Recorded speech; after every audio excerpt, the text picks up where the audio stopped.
I guess this would be the time to get into that.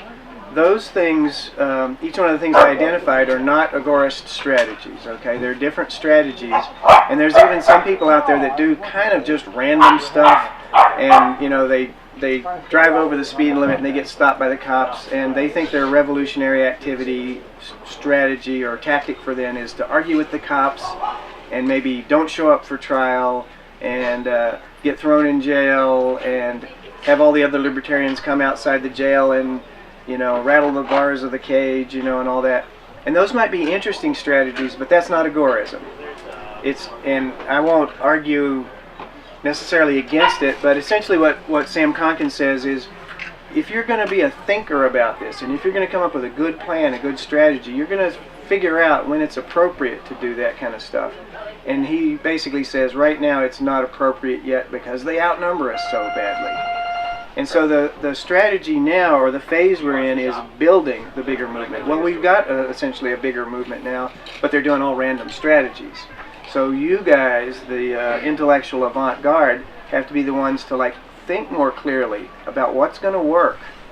And if you read this and you see this strategy as being something you can work, then we can sit down and apply it, and you know, that time, money, and energy, we can do more things and increase, by applying our time, money, and energy things, increase our values, increase the size of our networks, increase our prosperity.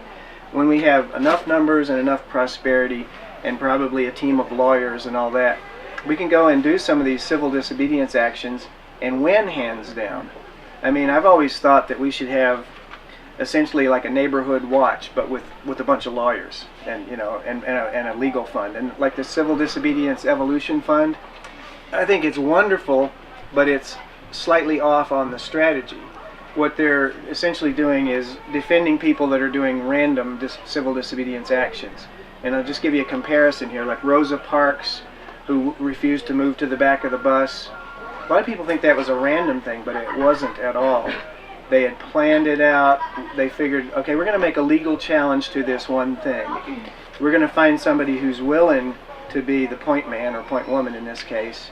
We're going to have lawyers ready who've done all the research and they've got the briefs pre-written, and we're going to pick a town to do it in and a time, and I don't know exactly all the planning, but it was a planned thing, and they got everything lined up legally, PR-wise, and everything. And so like Rosa Parks now is this enduring hero in the civil rights movement and made a big difference. I've done stuff back in my 20s that were the random variety, and I've gotten thrown in the county jail, and I haven't, by those actions, you know, moved the freedom movement. Well, that's where the two sides kind of need to join hands there. Yeah, exactly. And get the paperwork done and ready to make a difference, and, you know. Yeah. So what I'd like to see the Civil Disobedience Evolution Fund be, and maybe we can influence it this way, is have lawyers ready to protect any counter-economists. Let's say somebody gets arrested for not paying some fee or something. That's what happens. You'll see in the strategy. At the mid-density phase, we become, there's enough of us. I don't remember exactly, but I think the first phase is really we need to educate and build our size. In the mid-density size, we actually start having enterprises, and every once in a while somebody gets caught and attacked by the state. That's when we need to have the fund and the lawyers. Yeah, and there's so many good things going on here, like they have the Porc 411. They actually started a Porcupine 911 one time that would guarantee that there's somebody would answer it. I don't think that's really that active, but there's the Legal Defense Fund. So there's pieces of what I truly believe are good tactics that would go into a big strategy, but what they're doing is using good tactics into kind of a random sloppy strategy. I'm not knocking the people. I think they're all wonderful people. I've talked to a lot of folks and I've said, would you sit down with me, let's read this book and go over it, you know? Story time with Jack. Yeah, exactly. So now there's more and more things on YouTube, like you can read this book as a book on tape on YouTube in 10-minute segments. That book can be read to you while you're sitting there eating. Yeah, and you did it that way, right? Yep, well, not you, but while you're sitting there. Yeah. So essentially, using this strategy, we actually have to build the free society with our bare hands, and we have to this is another thing. We have to quit complaining about how bad things are. Like, I can start with you. If this was a college course, I'd say, okay, things are bad out there. Okay, now let's move on to what we're going to do about it. But instead, what people do is they spend 25 years, you know, yelling at the TV, arguing with all their friends. Things are bad out there. Okay? Well, we already know that. And actually, he says that, I think, in the first paragraph of the book. He says, statism is our condition. And it's kind of like, okay, get over it, let's get to work. You know? Yeah, I've been in the movement for 41 years or so. And so I hear people doing the same bitch sessions that I heard in 1971, and I hear them next week, and I said, I've heard it. Let's talk about what we're going to do, you know, because essentially the time, money, and energy, the energy of argument, it's actually got some adrenaline, some excitement into it. People get into it, but a lot of it's negative energy because they're just saying, at the end of their argument or their discussion, all they're concluding is things are bad out there. Well, that fervor needs to be funneled into some action. That's what we're going to do. You take that much energy and put it into, like, you know, organizing this event. It's the little thing that I do. I try to put energy into promoting it to people, and guys like Nick here in the front row, he's written a great piece of paper. It's just a piece of paper on Nick's, or a file on Nick's computer, unless maybe we mentor him and tell him how to turn it into a pamphlet, you know. Go to a print shop, you know, fold it in half, put staples through it, bring it to the AltExpo, sell it at the table. And so that was the action. He turned the intellectual into the action. So you're my hero, Nick. It's a gift. What's that? You could launch a version of it online as well. Yeah. So publications, that's one thing people can do. Now, here's the thing I said I would do is I'd customize this strategy for New Hampshire. All right, I don't have that written down. I'll eventually do like Nick did and write it down and print it. But remember, there's the two sides. There's the intellectual side and the educational side and all that, and then there's the action side. So on the intellectual side, there are already libertarian groups out there. One of our goals then is to be with those libertarian groups that aren't agorists now, and work with them. Maybe we set up a table at their convention. You know, we talk to them about the booklet that we think would address, you know, what their thinking is, or what their objection is.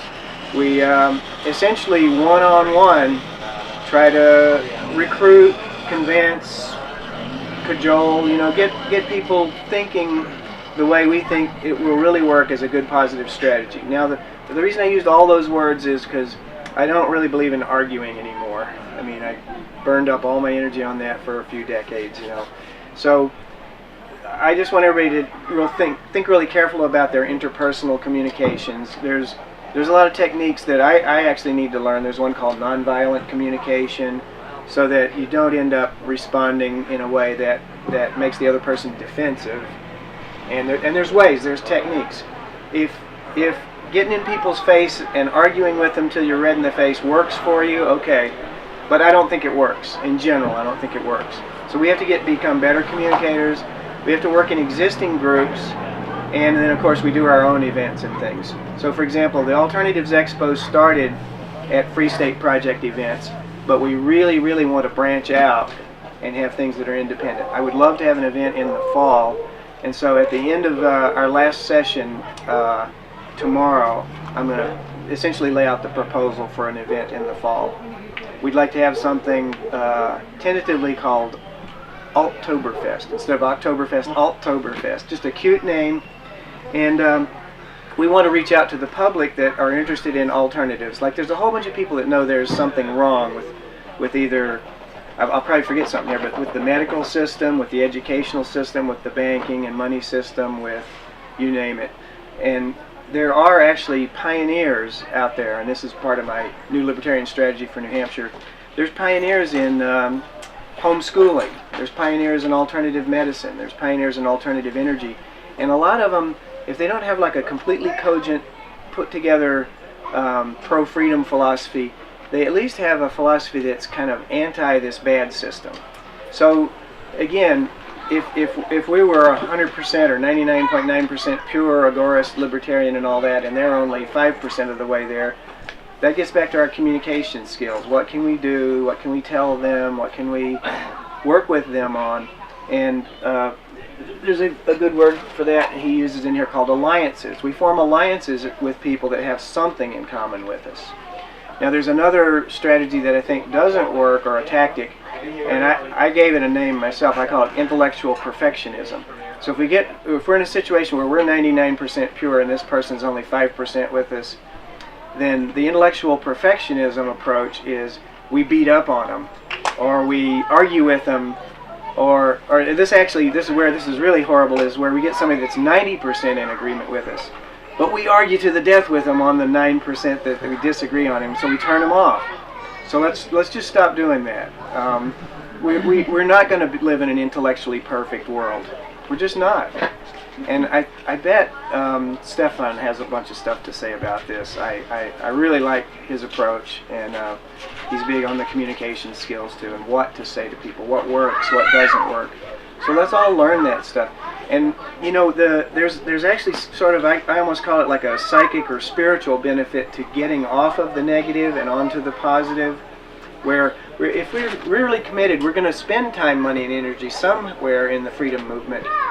If we get off of spending our time, money, and energy complaining about how bad things are, and if we put that time, money, and energy into the things that we can create, you really like build your inner self more.